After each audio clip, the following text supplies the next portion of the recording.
بسم اللہ الرحمن الرحیم۔ ناظرین، یہ واقعہ ایک اللہ کے ولی کا ہے جس کا تعلق سابقہ انبیاء کی امتوں میں سے بنی اسرائیل کی قوموں میں سے تھا، جس نے 400 سال تک اللہ کی عبادت کی۔ ایک دن اس کے دل میں یہ خیال پیدا ہوا کہ اگر اللہ تعالیٰ اس پہاڑ کو پیدا نہ فرماتے، آنے جانے والے لوگوں کے لیے، سفر و سیاحت کرنے والوں کے لیے بڑی آسانی ہوتی۔ بس یہ سوچنا تھا کہ اللہ تعالیٰ نے اپنے اس زمانے کے اس نبی کے ذریعے یہ کہلوا بھیجا کہ جا کر اس بندے سے کہہ دو کہ ہماری ملکیت میں تجھے تصرف کرنے اور اپنی رائے دینے کا کوئی حق نہیں۔ اب جب کہ تو نے یہ جرت اور گستاخی کی ہے تو میں تیرا نام نیک بختوں کی فہرست سے خارج کر کے نافرمان اور بدبختوں کی فہرست میں ڈالتا ہوں اور تیری 400 سال کی ساری عبادت کو رد کرتا ہوں۔ جیسے ہی اللہ کے اس ولی نے، اس عابد نے یہ پیغام سنا تو اس کے چہرے پر خوشی و مسرت کی لہر دوڑ گئی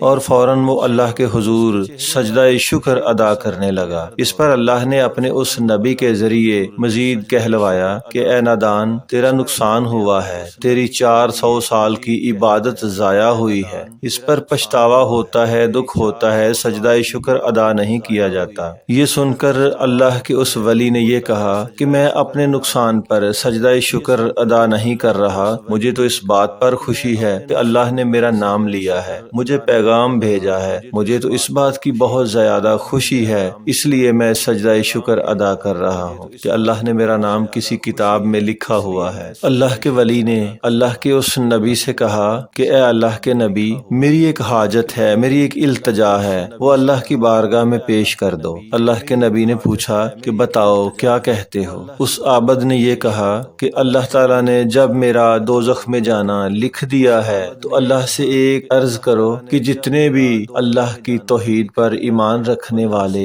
گناہ گار لوگ ہیں، ان سب کے گناہ میرے حصے میں ڈال کر ان کے بدلے میں صرف مجھے ہی جہنم میں بھیجیے گا۔ اس طرح وہ باقی سب لوگ جہنم کے عذاب سے بچ جائیں گے اور جنت میں داخل ہو جائیں گے۔ بس یہ سن کر اللہ تعالیٰ نے اپنے اس نبی سے کہا کہ اس عابد سے کہہ دو کہ تیرا یہ امتحان تیری ذلت کے لیے نہیں تھا، بلکہ تیرے اظہار اور قربانی کو ظاہر کرنے کے لیے تھا۔ اللہ تعالیٰ اپنے نیک بندوں کا امتحان انہیں ذلیل کرنے کے لیے نہیں لیتا، بلکہ اس لیے ان کے امتحان لیتا ہے کہ ان کے مقام اور درجات کو اور بلند کیا جائے اور لوگوں پر ظاہر کیا جائے، ان کی عزت بڑھائی جائے۔ اللہ تعالیٰ نے اپنے اس نبی سے کہا کہ اے میرے نبی، اس عابد سے کہہ دیجئے کہ اب روز قیامت تو جس کی شفاعت کرے گا میں ان سب کو جنت میں بھیج دوں گا۔ سبحان اللہ، صدق اللہ العظیم۔